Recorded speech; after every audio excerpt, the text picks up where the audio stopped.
An Abi Hurairah radhiyallahu anhu qala Rasulullah sallallahu alaihi wasallam, iyyakum wadh-dhann fa inna adh-dhanna akdzabul hadits. Muttafaqun alaih. Hadis ini diriwayatkan oleh Abu Hurairah radhiyallahu anhu bahwasanya Rasulullah SAW bersabda, jauhkanlah diri kalian dari prasangka buruk, sebab prasangka buruk itu adalah ucapan yang paling bohong atau dusta. Hadis ini sahih, muttafaqun alaih, dan maknanya muttafaqun alaih adalah riwayat Bukhari Muslim.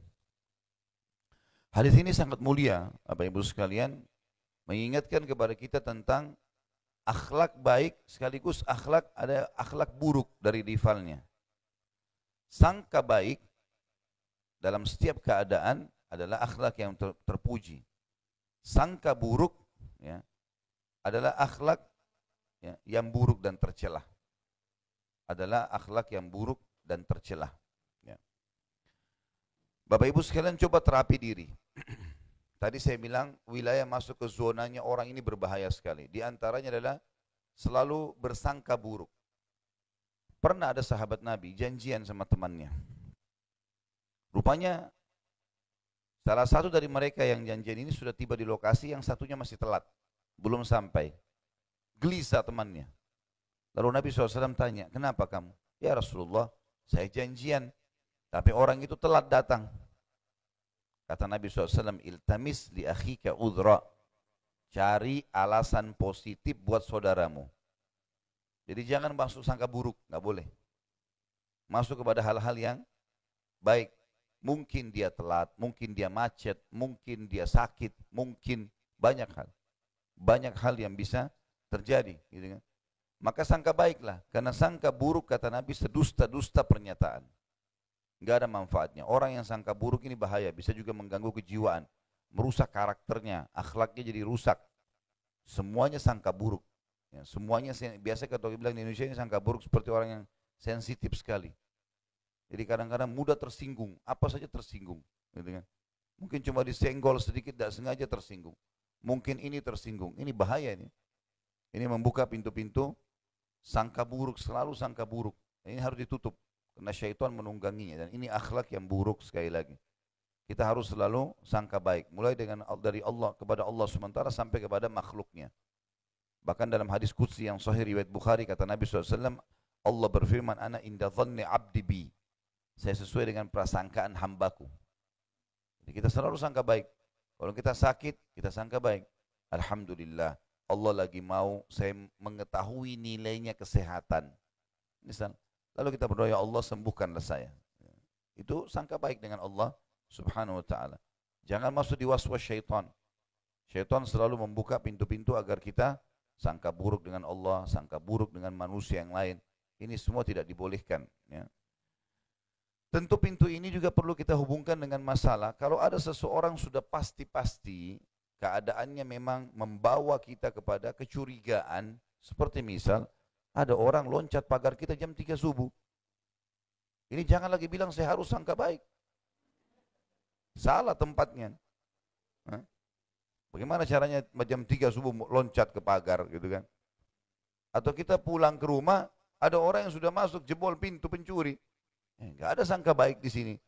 Karena depan mata sudah jelas-jelas dia melakukan kesalahan. Prasangka artinya sesuatu yang tidak jelas buat kita. Kita nggak tahu gitu kan. Seperti misal teman kita telat memang ya.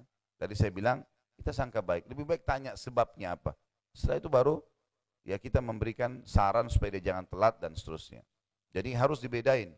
Mana memang saatnya kita mencurigai keadaan. Misal pasukan musuh. Udah jelas-jelas menyelinap masuk ke pasukan kita. Oh nggak usah sangka baik aja. Ini nggak bisa ini. Salah tempatnya. Namun umumnya dalam muamalah sehari-hari, seorang muslim harusnya bersangka baik. Sangka baik saja. Ya, karena tidak semuanya, kadang-kadang subhanallah ada hal yang sederhana ya. Mungkin bagi kita, ini harusnya begini. Tapi orang tidak tahu. Bisa saja orang belum tahu gitu. Seperti saya sudah pernah ceritakan, kasus sahabat Badui yang kencing di masjid. Ya. Orang lagi duduk pengajian, dia datang, dibuka celananya depan orang kencing. Depan orang semua, hadisnya menjelaskan masalah itu. Makanya para sahabat pada marah, tiba-tiba mau gebukin. Karena bagi sahabat, ini aib besar, masa kencing di masjid. Rupanya si Badui nggak ngerti. Jadi tidak semuanya orang tahu apa yang kita ketahui, belum tentu. Sampai akhirnya waktu sahabat berdiri mau ngejar dia, mau suruh berhentiin kencing, dia lari sambil kencingnya nyebar sana sini. Nah, dia nggak ngerti. Nabi SAW suruh sahabat tenang. Lalu Nabi SAW memberikan isyarat tenang supaya biarin. Buktinya orang ini tidak tahu waktu sahabat disuruh duduk oleh Nabi, kencingnya dilanjutin sama dia. Dia selesaikan kencingnya. Pada selesai kencing, Nabi SAW datang dekatin dia. Waktu dia sudah tutup auratnya, lalu Nabi mengatakan, ini rumah Allah, tidak layak perbuatan seperti ini. Dia jadi faham sekarang, oh ternyata nggak boleh kencing di sini. Lalu dia bilang, ya Allah rahmati aku dan Muhammad, jangan rahmati orang lain. Karena dia jengkel sama sahabat-sahabat yang lain. Belum dijelaskan, sudah tiba-tiba saja marah. Ya, ini mungkin ibu-ibu begitu juga sama pembantunya di rumah. Nggak semua orang faham. Ibu mungkin maunya taruh piring, posisinya di sini misalnya. Dia nggak ngerti. Ada raknya sendiri, dia belum tahu, baru kerja. Dia susun piring di dekat tempat cuci piring misalnya. Tidak usah langsung marahin. Ya. Sebenarnya orang marah ini dekat dengan stroke.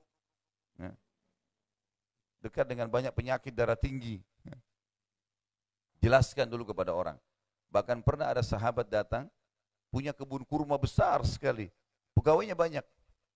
Karena banyak pegawai, banyak pelanggaran. Ada yang malas, ada yang begini, ada yang begitu, ada yang telat.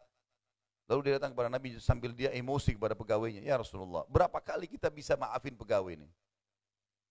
Nabi SAW diam. Setelah itu Nabi tundukkan kepala, mungkin nunggu wahyu ya. Karena biasanya begitu. Lalu Nabi SAW angkat kepalanya mengatakan, maafkan mereka walaupun 70 kali. Orang tidak tahu, lalai. Kita kalau di posisi dia mungkin kita bisa melanggar juga kan. Seperti itulah. Bayangkan kalau setiap ada satu kesalahan pecat. Kecuali memang fatal sekali, mungkin. Tapi kalau kelalaian, orang bisa lupa, orang bisa salah. Sudahlah, gitu kan.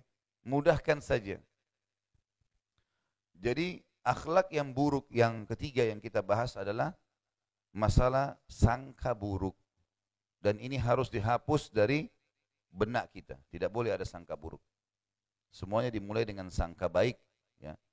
Kecuali tadi keadaannya sudah saya bilang, sesuatu yang sudah nyata pelanggaran, kayak pencuri masuk ke rumah, musuh masuk ke pasukan muslimin dan sebagainya, sudah tidak ada lagi sangka baik dalam masalah ini. Tapi perilaku sehari-hari muamalah semestinya orang sangka baik.